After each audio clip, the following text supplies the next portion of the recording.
Mars जो हमारी जमीन से 380 मिलियन किलोमीटर दूर है, यहाँ 1960 से लेकर 1982 तक रशिया ने कई स्पेसक्राफ्ट को भेजा, लेकिन उनमें से कोई भी स्पेसक्राफ्ट मार्स पर लैंड नहीं कर सका। कोई स्पेसक्राफ्ट रास्ते में तबाह हो जाता, कोई लैंड करते वक्त और कोई जमीन के ऑर्बिट से बाहर निकलते वक्त तबाह हो जाता। साइंसदान इस सियारे को भूतिया सियारा समझने लगे, जहाँ पर कोई भी लैंड नहीं कर पाया। लेकिन सोवियत ने हिम्मत नहीं हारी और एक बार फिर से 7 जुलाई 1988 को फोबस मिशन को लॉन्च किया, जिसका मकसद मार्स और उसके चांद फोबस और डेमस पर लैंड करके उनकी स्टडी करना था। सोवियत ने मार्स पर कई मिशन किए, लेकिन वो इन सब में बुरी तरह से फेल हो चुके थे। वही नासा मार्स पर लैंड करने में कामयाब हो गई। इसी दाग को खत्म करने के लिए सोवियत ने मार्स के चांद फोबस पर जाने का प्लान बनाया। इसीलिए फोबस स्पेसक्राफ्ट को लॉन्च किया गया, जिसे इस चांद पर लैंड करना था और साथ ही साथ जमीन और मार्स के दरमियान ट्रैवल करते हुए सूरज को स्टडी करना था। ये काम बहुत ज्यादा मुश्किल था, लेकिन लैंड करने से पहले ही एक प्रॉब्लम आ गई। 2 सितंबर 1988 को स्पेसक्राफ्ट से सिग्नल आना था, लेकिन वहां से कोई सिग्नल नहीं आया। जब साइंसदानों ने इसकी स्टडी की तो उन्हें पता चला कि 28 अगस्त सन 1988 को जो कमांड भेजी गई थी, उसने स्पेसक्राफ्ट में गड़बड़ पैदा कर दी। इस ऑपरेटर ने स्पेसक्राफ्ट को जो कमांड दी थी, उसमें ये छोटा सा साइन लगा रह गया। वैसे तो सारी कमांड्स को किसी भी एरर के लिए क्रॉस चेक किया जाता है, वहाँ कंप्यूटर सिग्नल ट्रांसमिशन से पहले ये सारे काम करते हैं। लेकिन हैरान करने वाली बात ये है, जिस कंप्यूटर ने उस कोड को अप्रूव किया था, वो कंप्यूटर ही खराब था। इस छोटी सी गलती ने स्पेसक्राफ्ट के इंजन को बंद कर दिया, जिससे स्पेसक्राफ्ट अपनी डायरेक्शन से हट गया और सोलर पैनल सूरज की तरफ लॉक नहीं हो पाए, जिससे इसमें लगी बैटरी की सारी पावर खत्म हो गई। अगर मिशन के दौरान इंजन में किसी भी तरह की खराबी आती है तो मिशन फेल हो जाता है। लेकिन टेस्टिंग के दौरान जमीन पर ऐसे बहुत सारे कोड लगाए जाते हैं, लेकिन लॉन्च से पहले इन कोड्स को खत्म कर दिया जाता है। लेकिन इस मिशन का सॉफ्टवेयर एक ऐसी लैंग्वेज में प्रोग्राम किया गया था, जिसमें इस कोड को हटाने के लिए पूरे कंप्यूटर को ही रिप्लेस करना पड़ता। जल्दबाजी में साइंसदान उस कोड को रिमूव करना भूल गए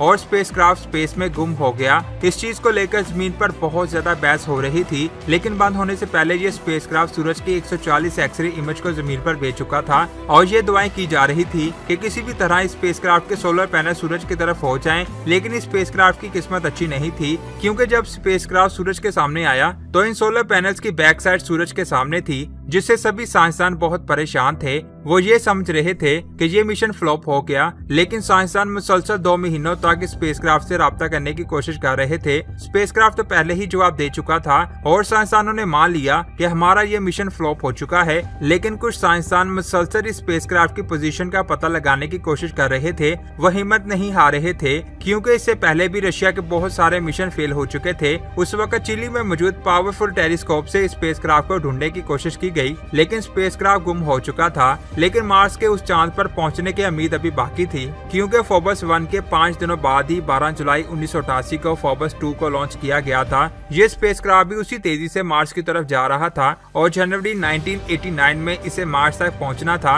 रास्ते में ये सूरज को भी स्टडी करते हुए जा रहा था। फोबस 1 के गुम होने से पहले ये दोनों स्पेसक्राफ्ट एक दूसरे से कनेक्टेड थे और सारे डेटा को जमीन पर भेज रहे थे। लेकिन अपने बड़े भाई के गुम होने से इस स्पेसक्राफ्ट को अकेले आगे ट्रैवल करना था। इस स्पेसक्राफ्ट पर एक ऑर्बिटर, एक रोवर और एक लैंडर मौजूद था। जिस वक्त फोबस 1 को अपना लैंडर मार्स पर लैंड करवाना था, अब वो काम फोबस 2 करेगा और 21 जनवरी 1989 को ये स्पेसक्राफ्ट मार्स के ऑर्बिट में एंटर हो जाता है। लेकिन यहाँ भी साइंसदानों को एक बहुत बड़ी प्रॉब्लम नजर आई। साइंसदान फिर से परेशान हो गए, क्योंकि ये स्पेसक्राफ्ट उनकी आखिरी उम्मीद था। इस स्पेसक्राफ्ट के 3 प्रोसेसर थे। इस स्पेसक्राफ्ट के 3 प्रोसेसर में से एक प्रोसेसर फेल हो चुका था और बाकी दोनों प्रोसेसर में भी प्रॉब्लम नजर आ रही थी। लेकिन जब ये स्पेसक्राफ्ट मार्स के ऑर्बिट में दाखिल हुआ, तब इन प्रॉब्लम्स का पता चला। ऐसी सिचुएशन के लिए बैकअप डिजाइन किया गया था और ऑपरेशन को रन करने के लिए कम से कम 2 प्रोसेसर का ठीक होना जरूरी था। 12 फरवरी को इस स्पेसक्राफ्ट ने इस चांद के गिर्द कई चक्कर लगाने शुरू किए